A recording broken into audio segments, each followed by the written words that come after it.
Right now at 6 o'clock, 2 people were found shot to death inside an apartment. Police said it's apparently a murder-suicide. We'll have the latest from the Hartford Police Department. And another step forward in the review of an audit that claims state police falsified certain tickets. What one group is expected to call for today in response. Also, a big endorsement in the race to be Hartford's next mayor. We'll tell you what some town committee Democrats decided. That's been coming up right now at 6 o'clock. All local, all morning.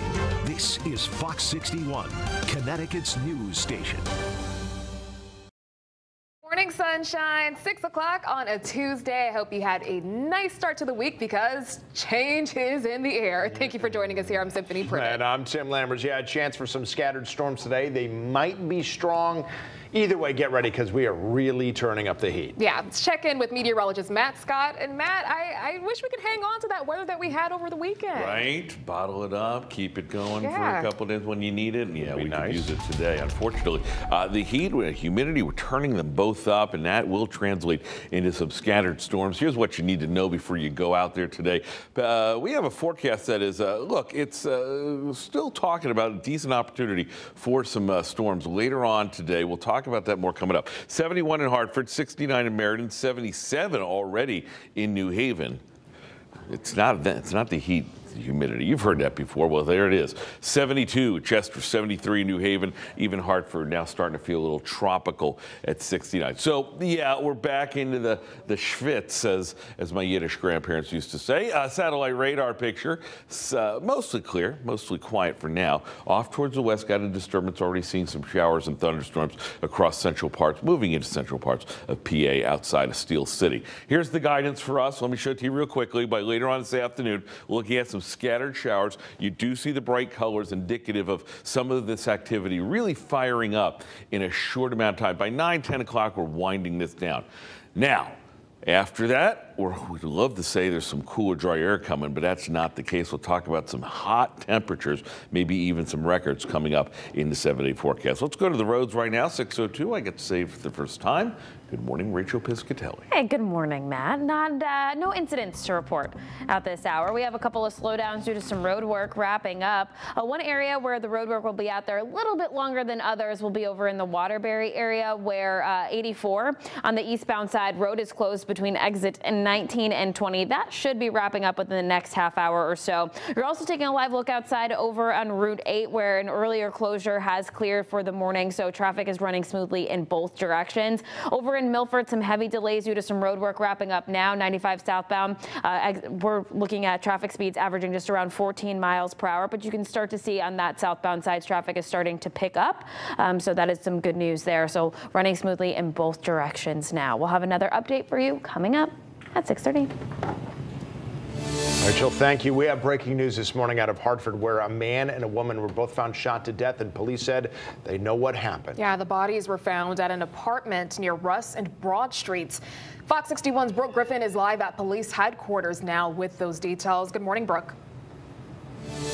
Good morning to you both. Hartford police have now told us that this appears to be a murder-suicide. They say that they believe it is a domestic violence homicide, and this would be the second one of those instances here in Hartford just within the past week. Now, officers say they were called to the Russ Street apartment complex around 7 o'clock last night by some concerned family members. They say the family went by the apartment to do a wellness check after not hearing from the man or the woman for a couple of days. This happening after the family says that couple had just recently moved into this apartment building. Officers say they found Crystal Cooper and Irving Lawler dead in the apartment. They say it appears Lawler shot Cooper and then shot himself. Police say this is the 21st homicide of the year here in Hartford, most of which appear to be targeted instances. Just like last year, a lot of homicides we're seeing, they're personal disputes, they're disagreements that at one time may have been a fight or an altercation, or now is going right to gunfire and violence. So yeah, we saw it last year, we're seeing it again this year, unfortunately. And And the biggest question now, police say, is trying to figure out when exactly this happened. We did speak with neighbors in that apartment complex that say they did think they heard gunshots on Saturday night, but police say they're still trying to determine if those were related to this scene or not. They say once they get any information, they will update us with those details. Live in Hartford, Brooke Griffin, Fox 61, Connecticut's news station.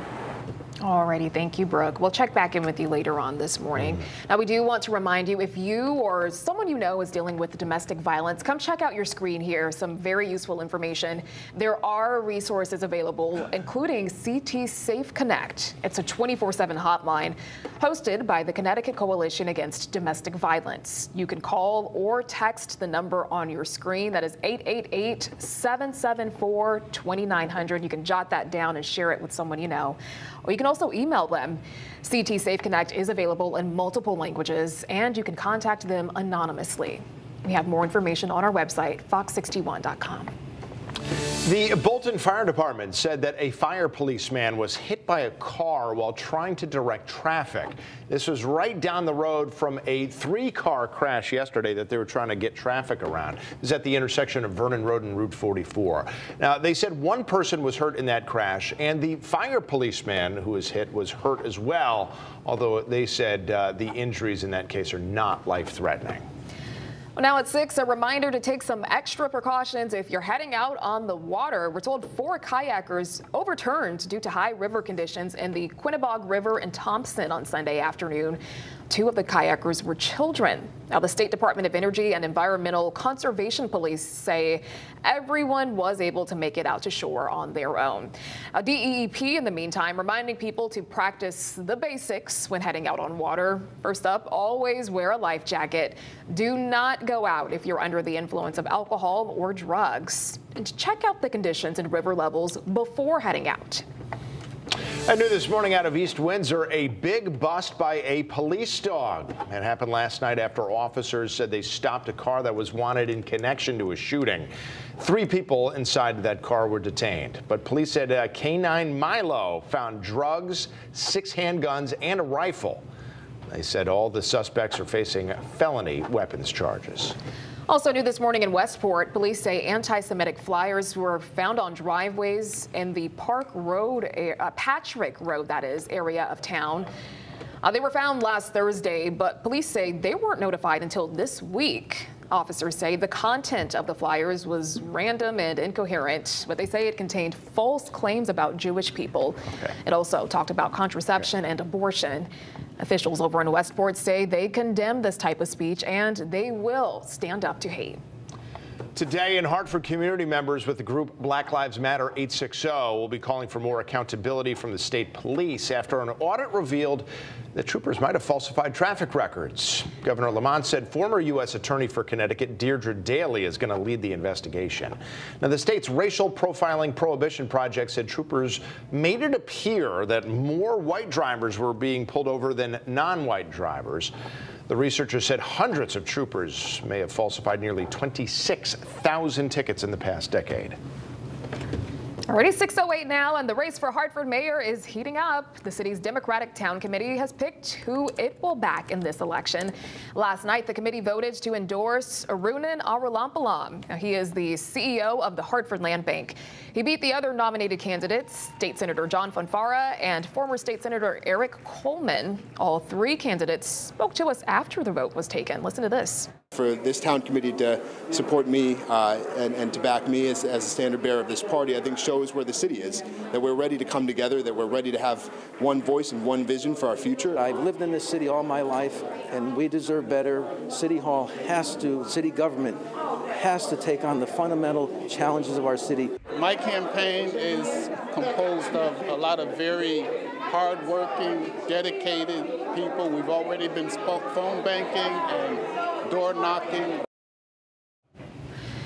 There are other candidates who were not nominated. All of the non-endorsed candidates have until August 9th to get enough signatures to get on the primary ballot in September. 6:09 now and happening today. Two men accused in connection to a parking lot takeover in Farmington are due in court. According to police, Antonio DeLeg and Jesus Sotelo Sanchez took part in a large parking lot takeover that happened back in May. Investigators say it took place on Farm Spring Road and more than 150 vehicles were there at the time of the incident. Both men are charged with reckless driving and other crimes. This morning, state police said they stopped a wrong-way driver who was going north on the southbound side of Route 8 in Winstead, in the Winstead-Torrington area in Route 8 there. Troopers were alerted to the situation just before 1 o'clock yesterday afternoon. You can see that car headed the wrong way there. Thankfully, it was stopped at the time this picture was taken. Now, emergency medical technicians took the driver to a hospital because she appeared disoriented, they said. Ultimately, she was charged with reckless driving. An official said the DMV is going to review her license. State police said 15 people have died in wrong-way crashes in Connecticut so far this year. In Waterbury, police identified a teenager who was killed in a crash early Friday morning. Officers said Adriana Mina died in that crash at the intersection of East Main and Baldwin Streets. They said she and three other teens were riding in a stolen car when it collided with an SUV. We're told that 2 of those teens are expected to be okay, but a 15-year-old is still in critical condition. Now, as far as the SUV goes, the driver is expected to be all right, but an 18-year-old passenger in that car had serious injuries as well. A 2-year-old boy who fell from a 3rd-story window in Hartford has died. That happened on Capitol Avenue just after 3:30 Saturday afternoon. Hartford police said that child and 4 other kids, all under the age of 12, were home alone when the boy fell out the window. The boy's mother, Tabitha Frank, faces 10 charges of risk of injury to a child. She's out on bond and is due in court next month, and police said more charges could be coming.